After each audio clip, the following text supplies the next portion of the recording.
I will tell you my story, which is not very creepy, in some places comical and incomprehensible. Theater of the absurd, to put it simply. Without any unnecessary introductions, I will begin with the fact that I started in the apartment overhaul. Everything would be fine, but then I noticed something strange.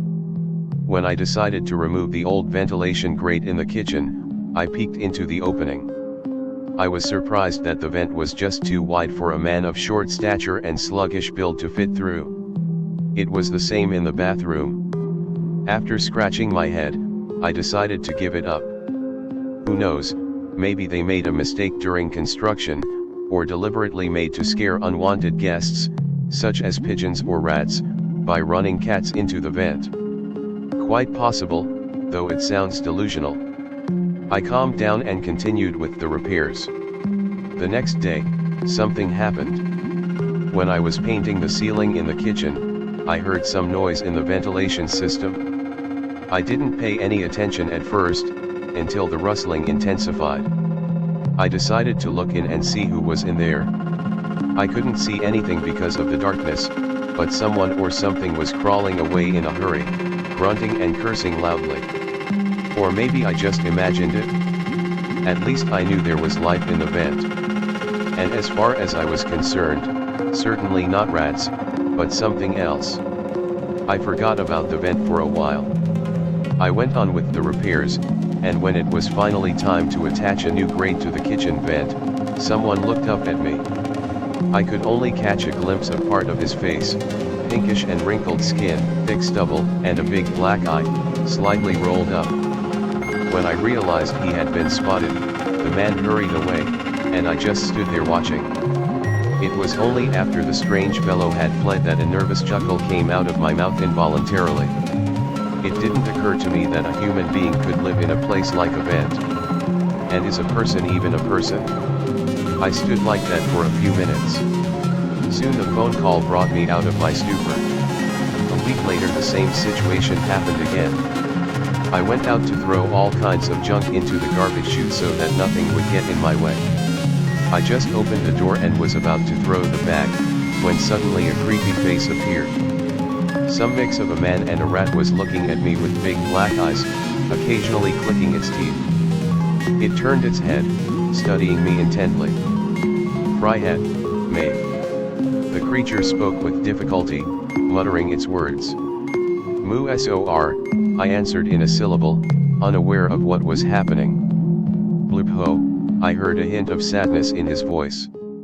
After that, the creature crawled down, grunting unhappily, and I just carefully closed the door. I decided then to go outside and throw it in a full-fledged dumpster. Before heading back to my apartment, I checked the garbage disposal again. No one was there. I don't know what I was expecting there, but after that I felt somehow calmer. I started seeing and hearing a lot more of them from then on. They kept running through the vents, peeking in on me, and I didn't pay any attention to them. Strange, isn't it? Everything was supposed to happen like in typical horror stories, carnage, running around, screaming for help and everything else, but no. The human rats didn't bother me, and I didn't bother them, either. Sometimes even had conversations with them. I learned that they have something of their own community, underground. More precisely, in the sewers. How they came to be, they do not know, but something tells me that in the same way as the Ninja Turtles. Silly, of course, but still. Sometimes they sneak into houses to make a little profit. Some stay in the vent forever, because they're too lazy to run from the sewer to the house. The vents are helped by the usual rats, scratching at the walls. They've been pummeled, of course they have, but that doesn't stop them. And under the cover of night, when everything was ready, the rat people would run over to the house. It's best in the summer, when the windows are open. They creep quietly through the open window, remove the ventilation panel, and crawl through, and in the morning the owners see the open ventilation and claw marks. They also sit in basements and attics. In general, they behave like regular rats. Honestly, they were quite friendly guys. They did not touch anyone, did not interfere, lived quietly. And I got used to them already. They even came to visit me. I would meet them on the first floor, take them to my place and offer them a variety of dishes and talk about life. Sometimes I would tell them about the few neighbors I knew in the entryway. And that was my biggest mistake. Even though I told them about everyone superficially, as much as I knew, they took advantage of it. Grandma Katya was mauled early in the morning, when she went out to walk her bobik. She lived one floor below me, was the head of the house, a kind woman. Often went to her when she asked for help with anything. And so, was found under the stairs on the first floor. Gnawed to the bone, nothing left but her clothes. Only a bloody rag was left of a shidza. They called the police, an ambulance, the fire department. It took a long time, but they didn't find anything. Even the cops didn't know how to process the case, so they hushed it up quietly. Next came Gina, a boy of about 14, who lived on the same floor as me, with his parents.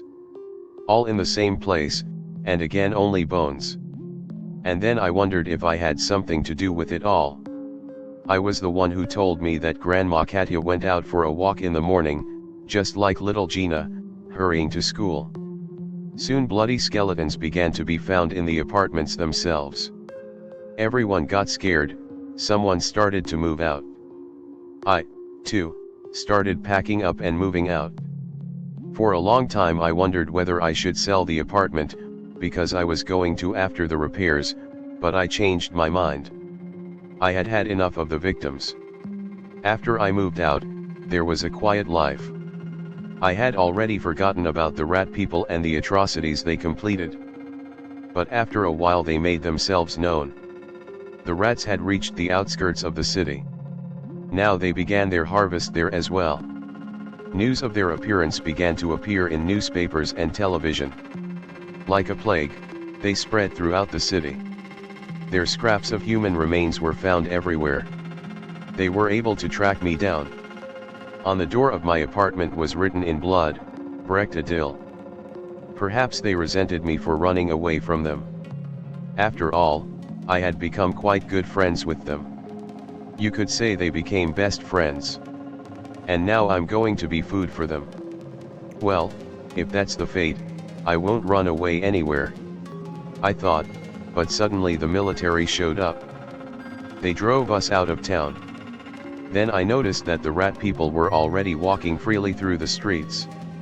The soldiers fired at them now and then, but the critters broke through. They were outnumbered. The town was quarantined and closed. No more news came out of there. 2 years had passed since those events. My hometown was left in ruins, had become an exclusion zone. Nothing is known about the rat people. Gone, like they never existed. Some of them got hit, but there were a few more human casualties. I'm alive and well, I haven't seen those things since. I'm surprised it worked out that way.